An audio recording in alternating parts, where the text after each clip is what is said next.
ఆగండి ఆగండి, మా అమ్మ ఏదో ప్రయోగం చేస్తుంది చూసేయండి. ఇదేంటనుకుంటున్నారా? అమ్మ అయితే చెట్టుకైతే మెడిసిన్స్ పెడుతుంది. చెట్టుకి మెడిసిన్స్ పెడుతుంది ఏంటి అనుకుంటున్నారా?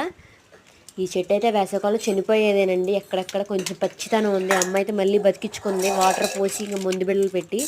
ఇలా మనం వేసుకోకుండా ఇంట్లో మిగిలిపోయిన టాబ్లెట్స్ పారేయకుండా ఇలా మొక్కలు పెట్టండి, ఖచ్చితంగా మంచిగా చెట్టు గ్రో అవుతుందన్నమాట. ఇంతకుముందైతే నా వీడియో షార్ట్స్లో మీరు అయితే చూసే ఉంటారు. ఈ చెట్టుకి 2.8K వ్యూస్ కూడా వచ్చినాయండి. బాగా పూలు పూసేది, కానీ వేసవకాలంలో ఎండకి తట్టుకోలేక ఎండిపోయింది. కూడా కొంచెం కొంచెం పచ్చిగా ఉంది. మళ్ళీ మందులు పెట్టింది, వాటర్ బాగా పోసి అయితే ఈ చెట్టు అయితే బతికిందండి. ఇప్పుడైతే మళ్ళీ చూసారా, మంచిగా చిగుళ్ళు ఒక పువ్వు కూడా వచ్చిందనమాట. దీనికి కారణం ఏంటంటే మెడిసిన్స్. మనం వేసుకోకుండా మిగిలిపోయిన అయితే ఇలా పెట్టండి, ఖచ్చితంగా మీ ఇంట్లో ఉన్న చెట్లు కూడా బతుకుతాయి అనమాట.